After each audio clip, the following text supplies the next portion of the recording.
Welcome to my channel. This is Real Talk Podcast, where we dive into honest conversations, real stories, and practical English learning tips. Let's get started. Welcome to the deep dive. Ever feel, stuck with your English speaking? Like you know the rules, but actually sounding fluent? That's another story. That plateau feeling. It's really common. Exactly. Well, today we're looking at a technique that sounds simple, but wow, it can be powerful. It's called shadowing. Right. Linguists use it. Actors rely on it for accents. It's got a solid track record. So we're going to dive into what shadowing actually is, why it works so well, and how you can start using it today to really boost your English. Yeah, exactly. We'll unpack it, look at why it might be more effective perhaps than some other things you've tried, and give you the practical steps. No jargon, just how to do it. Okay, perfect. Let's jump in. So shadowing. Yeah. What are we actually talking about here? Okay, so at its core, shadowing is basically imitation, active imitation. You listen to some native English audio. Like podcasts or videos. Yeah, podcasts, videos, news clips, maybe even special learner audio. Yeah. And your job is to repeat what you hear almost immediately, like you're their echo. An echo. Okay, so right on their heels, kind of. Pretty much. You're trying to speak almost at the same time as them, maybe just a fraction of a second behind. So it's more than just like repeating words after a pause. Oh, absolutely. That's key.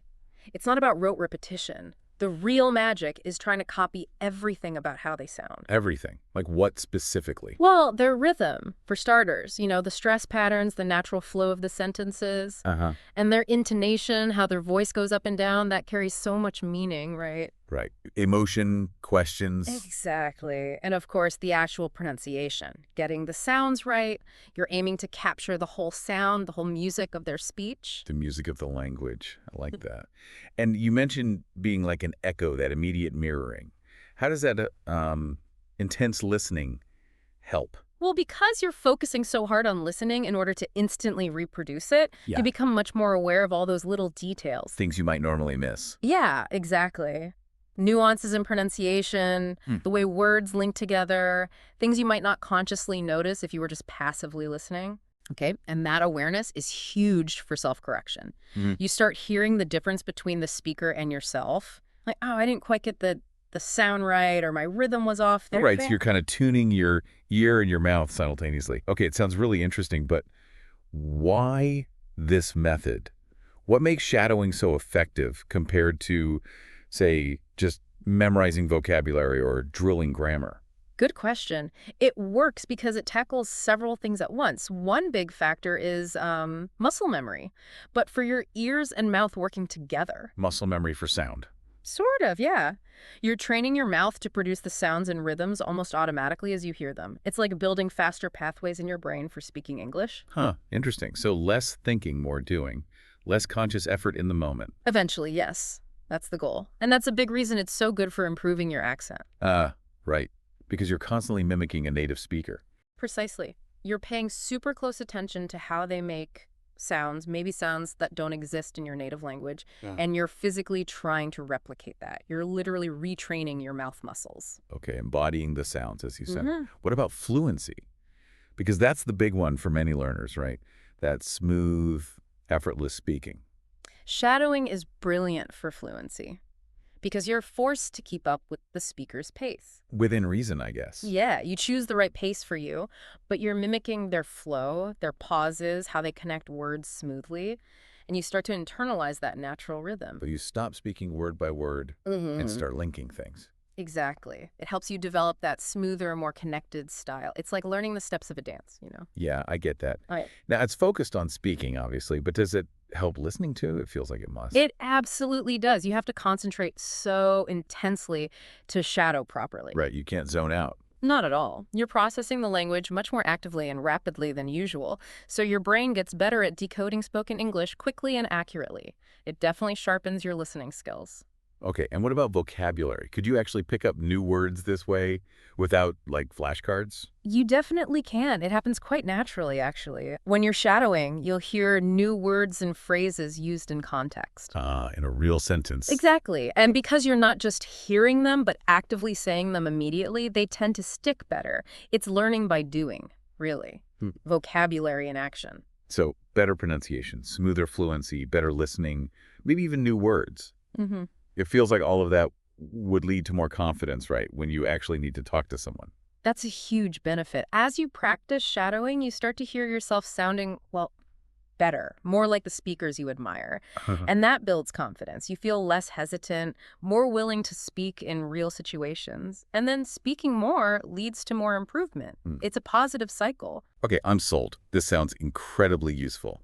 So practically speaking, how does someone actually, get started? What's step one? Step one is choosing your audio. This is pretty important. You need something clear, ideally from a native speaker, Okay.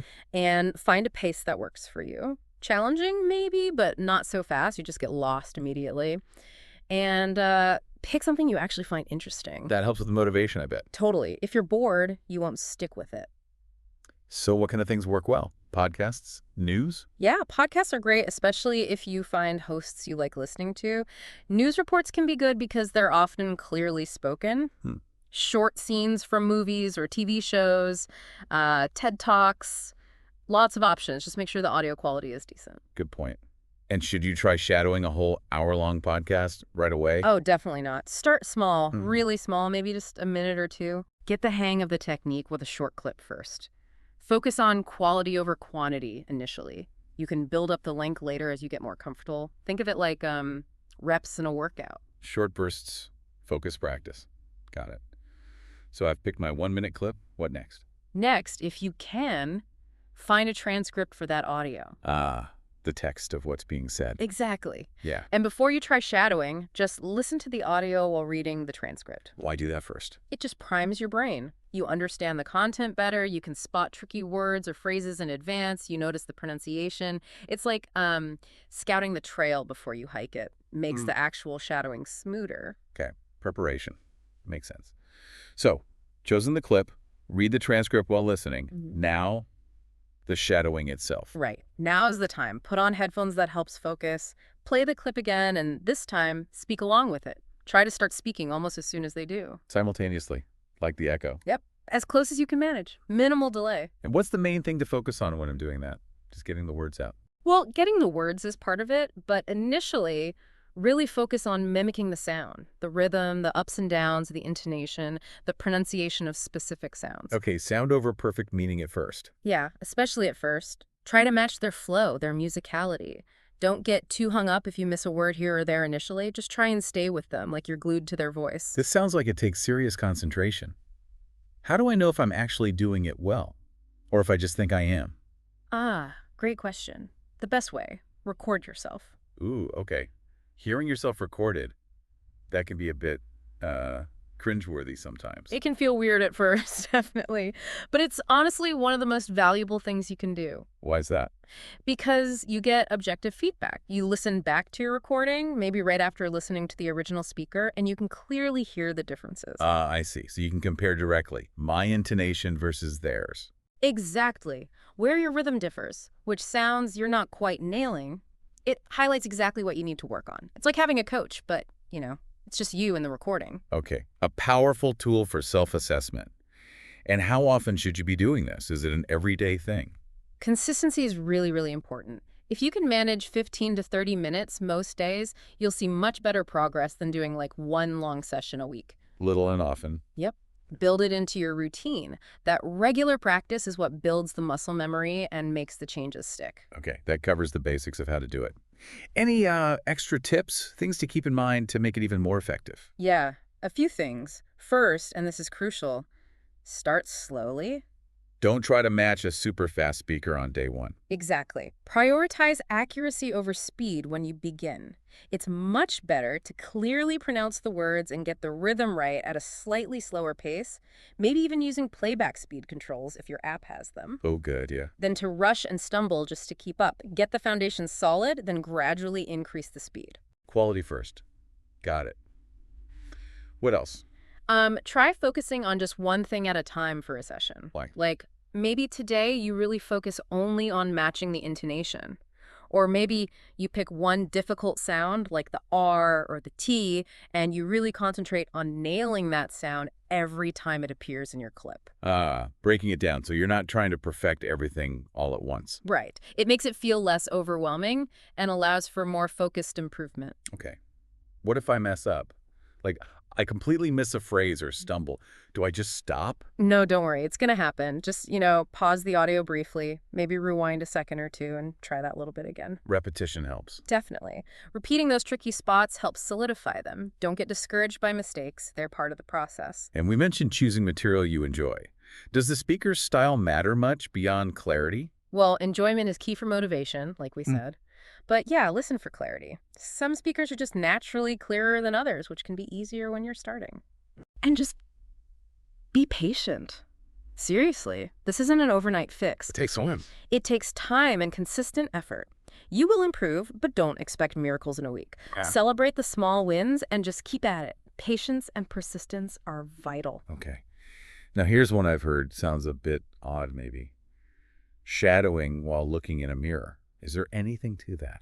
It can actually be helpful for some people. Really? By watching your mouth movements, you can see how you're forming the sounds and compare it in your mind to how you imagine the native speaker looks. It adds a visual element to the physical practice of pronunciation. Visual feedback. Interesting. And we talked about recording yourself. What's the best way to use that recording besides just listening? Don't just listen passively. Actively compare it. Play a short phrase from the original audio, then immediately play your recording of the same phrase. Back to back. Yeah. Listen specifically for the differences. Maybe even take notes. My vowel sound was off here, or my rhythm felt flatter. That targeted comparison really helps you pinpoint where to focus next time. Okay, that makes a lot of sense. So let's try and wrap this up then. Shadowing is, well, it's this active listening and repeating technique. Right. Echoing a native speaker almost instantly. Focusing on the whole sound, the rhythm, the intonation, the pronunciation. Yep. Capturing that music. And doing this regularly helps build that mouth muscle memory. Exactly. And refines your accent, makes you more fluent. Improves listening, maybe helps with vocab. And boosts your confidence. It really covers a lot of bases. So the key steps are: choose good, clear, interesting audio. Start short. Use a transcript first if you can. Listen and read. Then shadow echo the speaker, focusing on the sound. Record yourself to check your progress. And be consistent and patient. That's pretty much the core of it. Accuracy first, then speed. Break it down if needed. Okay, this sounds like a genuinely powerful tool. So if you're listening and you want to level up your English speaking, really give shadowing a try. Yeah, don't just think about it. Find a short audio clip today, something you like, and just try echoing it for a few minutes. See how it feels. I'm pretty confident that if you stick with it, you'll notice a real difference in your speaking. Absolutely. And, just as a final thought, we've talked about how powerful actively mimicking someone else's speech is for learning language. It makes you wonder, doesn't it? How else could we use that principle? If you intentionally tried to mimic or shadow experts in other skills, other areas of your life, could that unlock faster learning there too, beyond just language? Huh. That's an interesting thought to chew on. Mimicry as a broader learning tool, definitely something to think about. Thank you for watching. Don't forget to like, subscribe, and join us next time on Real Talk Podcast.